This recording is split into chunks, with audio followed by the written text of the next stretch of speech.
दोस्तों जय माता दी। अब हम जो बात करने वाले हैं वो माइक्रोस्कोपिक लेवल की बात है कि नक्षत्र में आपका जन्म किस चरण में हुआ है, किस पाद में हुआ है और आपके लिए जिंदगी की सही दिशा क्या होनी चाहिए और सफलता के कौन से तत्व हैं जिन्हें आपको अपनाने चाहिए, उनकी बात करेंगे हम। तो सबसे पहले हम यहाँ पे जो बात कर रहे हैं वो नक्षत्र है अश्विनी नक्षत्र। इसके देवता होते हैं अश्विनी कुमार। पहली बात समझिए कि अश्विनी कुमार जो है ना वो देवताओं के वेद हैं। यदि आपने अश्विनी नक्षत्र में जन्म लिया है तो आपको किसी के भी उपचार करने की एक प्राकृतिक शक्ति प्राप्त होती है। भले ही आप एमबीबीएस नहीं हो, बीडीएस नहीं हो, मतलब कोई डिग्री नहीं हो, इसके बावजूद आपको देसी दवाइयाँ, जड़ी बूटियों की बहुत जानकारी होती है। और अब इस नक्षत्र के जो ग्रह हैं वो हैं केतु। यहाँ पे आपको समझना होगा केतु क्या करते हैं। केतु किसी भी चीज से पलायन करने की प्रवृत्ति देते हैं, हमें क्या वाली एक टेंडेंसी दे देते हैं। तो इसके लिए आपको गणपति की आराधना जरूर करते रहना चाहिए। इसके चारों चरण में मेष राशि होती है और वो मंगल महाराज की बहुत ऊर्जावान राशि है। चलिए अब हम इस नक्षत्र के चारों चरणों की अलग अलग बात करते हैं।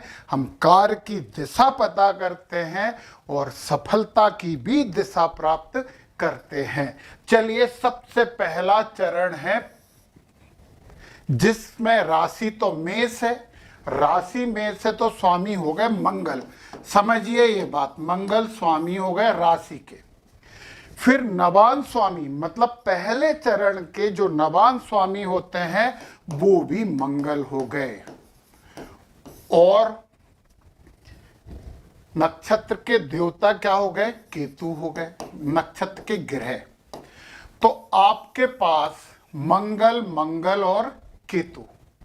सही बात तो यह है कि बहुत ऊर्जा है, बहुत एग्रेशन है, कुछ भी करने की क्षमता है, परंतु केतु महाराज का नक्षत्र होने के कारण दिशा भ्रम होता ही होता है। प्रथम चरण के जातकों की बात कर रहा हूं। दिशा भ्रम से बचने के लिए आप लोगों को गुरुओं की, बड़े लोगों की सलाह लेनी चाहिए। मतलब मार्गदर्शक की आपको बहुत आवश्यकता है। ऊर्जा तो आप में अनलिमिटेड है और ये धर्म, पहले चरण को धर्म का चरण माना जाता है। और जब धर्म के चरण की बात करते हैं तो धर्म का चरण है सही आचरण, कर्तव्य, नैतिकता। यदि ये अपनाओगे तो भाग्योदय होगा, नहीं अपनाए, नैतिकता त्यागी तो भाग्य गड़बड़ हुआ। कुंडली कितनी अच्छी हो, नक्षत्र कितना ही अच्छा हो, आचरण आपको सही अपनाना चाहिए। अच्छा, इसका तत्व होता है अग्नि। अब इनके भी अग्नि तत्व है, तो अग्नि से तो बने हो यार। बहुत ऊर्जा है, बहुत उत्साह है, बहुत जोश है, बहुत नेतृत्व क्षमता है, जल्दी निर्णय लेने की क्षमता है, लोगों को मोटिवेट भी कर देते हो, आत्मविश्वासी हो। अति आत्मविश्वासी होने से बचना, जोखिम लेने की क्षमता है, परंतु ज्यादा जोखिम से बचना। गुस्सा बहुत जल्दी आता है, अधीरता, बेचैनी बहुत ज्यादा है और थोड़ा सा अहंकार भी आप में आ जाता है। इन चीजों से बचोगे तो एक सही दिशा आपको प्राप्त होगी और फिर मैं बताऊं कुछ भी करने के लिए आप सक्षम हो पहले चरण के लिए। चलिए अब हम दूसरे चरण की बात करते हैं। दूसरा चरण ये है, तो देखिए आपके केतु तो नक्षत्र के ग्रह हो ही गए, वो तो लिखना पड़ेगा। मेष राशि के हो गए हैं मंगल और यहाँ पे जो नवांश के यानी इस चरण के स्वामी हो गए हैं वो शुक्र हैं। अब ऊर्जावान आप हो, दिशा प्राप्त करने के लिए मार्गदर्शन की आपको जरूरत है, और मार्गदर्शन प्राप्त करके आप अच्छे मार्गदर्शक बन जाते हो। शुक्र यहां पे आ गए, भौतिकता के ग्रह हैं, परंतु ये मत भूलो ये गुरु हैं, राक्षसों के गुरु हैं, संजीवनी खोजने वाले गुरु हैं। यदि भौतिकता का आवरण पहन लिया, अपना लिया, विचारों पर दृढ़ता कायम नहीं रखी, कुविचार रखे, विपरीत लिंगियों के प्रति अच्छे विचार नहीं रखे, तो फिर आपको समस्या ही समस्या है। और जहां पे आपने अपने विचारों पर नियंत्रण कर लिया, तो फिर ये चरण वो ऊंचाई देगा जिसकी आप कल्पना भी नहीं कर सकते। हमारा कर्म हमारा भाग्य निर्धारित करता है। नियति ने तो हमें अपने माँ बाप दे ही दिए हैं, तो समझिए ना, ये बात समझना बहुत जरूरी है। अर्थ है, अर्थ का मतलब क्या है? पैसा, रुपया। भौतिक समृद्धि के पीछे ज्यादा मत भागना, परंतु आपकी सेंट्रल टेंडेंसी क्या होगी? भौतिक समृद्धि। आर्थिक रूप से स्थिर होने के लिए कार्य करते रहोगे, कैरियर के लिए कार्य करते रहोगे, और धन कमाने के बहुत से साधन आपके पास होंगे, परंतु पूरी तरीके से इसमें ही जुड़ गए तो फिर जियोगे कब? तो इनमें लिमिटेशन लगाना बहुत जरूरी है। क्यों है? क्योंकि इस चरण का जो तत्व है वो तत्व पृथ्वी तत्व है। पृथ्वी तत्व की बात करें तो ये जो है वो स्थिरता देता है, व्यवहारिकता देता है, मेहनती और भरोसेमंद आपको बनाता है। इन चीजों को अपनाओगे तो अपने चरण के तत्व से जुड़ जाओगे। धैर्यवान बनिए, प्रैक्टिकल सोच रखिए, सपनों से दूर रखिए। केतु सिर नहीं है। स्थायी सफलता प्राप्त करने की आप में क्षमता है, पर आप जिद्दी होते हैं। दूसरे चरण की बात कर रहा हूं। परिवर्तन से भयभीत महसूस करते हैं, कभी कभी थोड़ा सा नर्वस भी होते हैं। इन चीजों पे कंट्रोल कर लीजिए तो बहुत अच्छा है। भौतिकता वाले जो भी क्षेत्र है उसमें बहुत ऊर्जा मिलेगी। खेल से जुड़ जाओगे तो बहुत अच्छा नाम करोगे। चलिए अब हम बात करते हैं तीसरे चरण की। चरण 3 हमने बोला कि नक्षत्र के ग्रह कौन है? केतु। राशि के ग्रह कौन है? मंगल। ऊर्जा आ गई, अध्यात्म आ गया, दिशा मार्गदर्शन प्राप्त करना जरूरी है।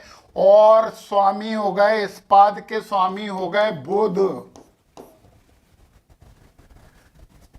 बहुत इंटेलिजेंट हो यार। बुध थोड़ी सी स्वार्थी सोच देता है, थोड़ा स्वार्थ से बचना। बहुत अच्छा काम करने वाले हो, कैलकुलेशन में मास्टर हो,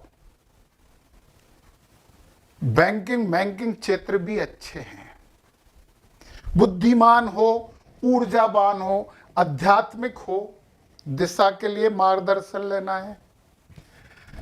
ये है काम। काम बोला जाता है तीसरे चरण को। इच्छाएं असीमित हो जाती हैं। क्या करना है आपको? इच्छाओं पे लगाम लगाना है।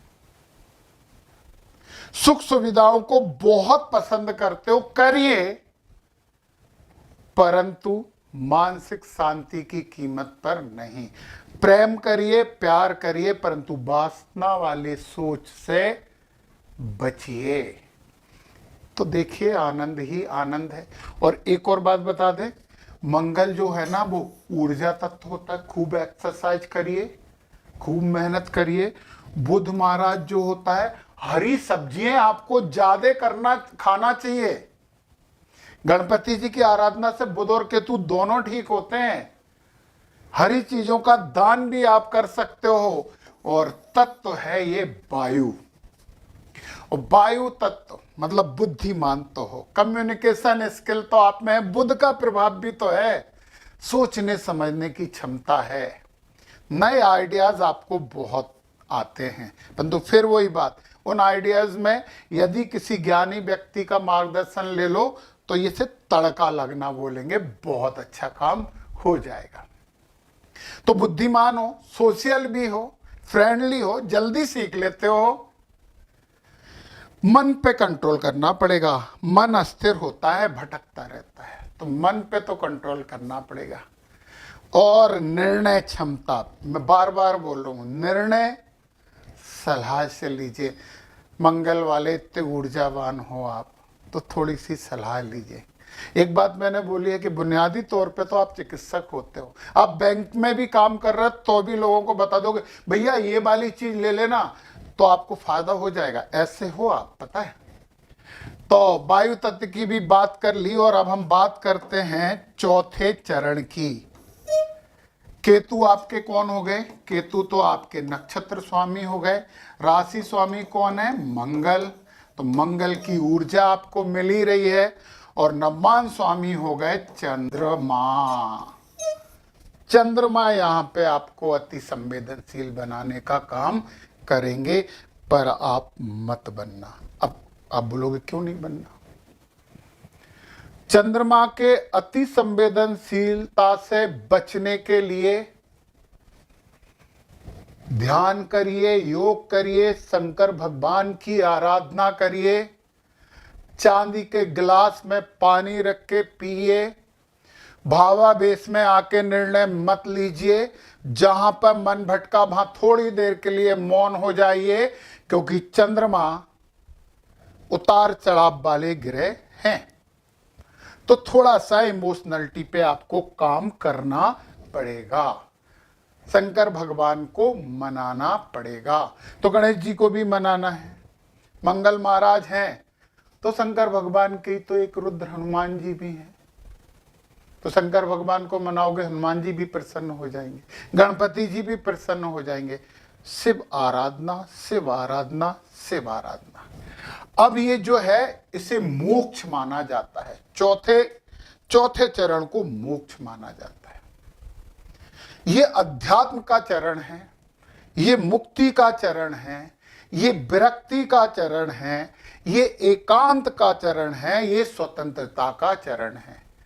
आपको इन प्रकार करना पड़ेगा। एकांत की जगह समाज से जुड़ने की कोशिश करिए, विरक्ति की जगह थोड़ी आसक्ति आपको रखनी चाहिए। अत्यधिक स्वतंत्रता अच्छी नहीं होती है। समाज और घर परिवार के नियम कायदे कानूनों का आपको पालन करना चाहिए, ये बहुत जरूरी है। जल तत्व है, और जब जल तत्व होता है तो इमोशनल तो होते हैं, संवेदनशील तो होते, परंतु ऐसा नहीं है कि चंद्रमा समस्या ही दे रहा है, अंतर ज्ञान देता है। एक सिक्स सेंस आपके पास आती है। कई बार आप कुछ अजीब सी परंतु सही बात समझ जाते। कई बार कोई घटना हो रही होती है और आपको लगता है कि ये पूरी आपने देखी है, समझ बहुत गहरी होती है आप में, केयरिंग होते हो, थोड़े ज्यादा केयरिंग हो जाते हो, इससे बचना चाहिए। आध्यात्मिक झुकाव आपका हो जाए तो बहुत अच्छी बात है। तो इमोशनल इनस्टेबिलिटी से बचना है। अच्छा, छोटी छोटी बातों पे हर्ट क्यों होते हो यार? बर्दाश्त करने की क्षमता रखिए अपने में, छोटी छोटी बातों पे हर्ट नहीं होना चाहिए। और मूड स्विंग, इसके लिए तो आपको ध्यान करना पड़ेगा, शिव जी की आराधना करनी चढ़ेगी। ये दिशा है जिंदगी की, ये चारों चरणों की मैंने बात की है। यहाँ पे हमें नक्षत्र देवता को नहीं भूलना चाहिए, नक्षत्र के ग्रह को भी नहीं भूलना चाहिए। फिर ये जो चरण के नवमान स्वामी होते हैं, तत्व होते हैं, धर्म अर्थ काम और मोक्ष होते हैं, सबकी बातें समझनी चाहिए और वो रास्ता अपनाना चाहिए जो ऊपर वाले ने हमारे लिए निर्धारित किया है। आपको नक्षत्रों को बहुत अच्छे से समझना है तो डिस्क्रिप्शन में मेरे ऐप की लिंक है, उसे ऐप डाउनलोड कीजिए और अपना कोर्स प्राप्त कर सकते हैं। इस चैनल को सब्सक्राइब करिए, बेल आइकन दबा दीजिए और अपने दोस्तों को जरूर शेयर करिए। और क्या महसूस किया, अच्छा या बुरा, जरूर लिखिए। जय माता दी।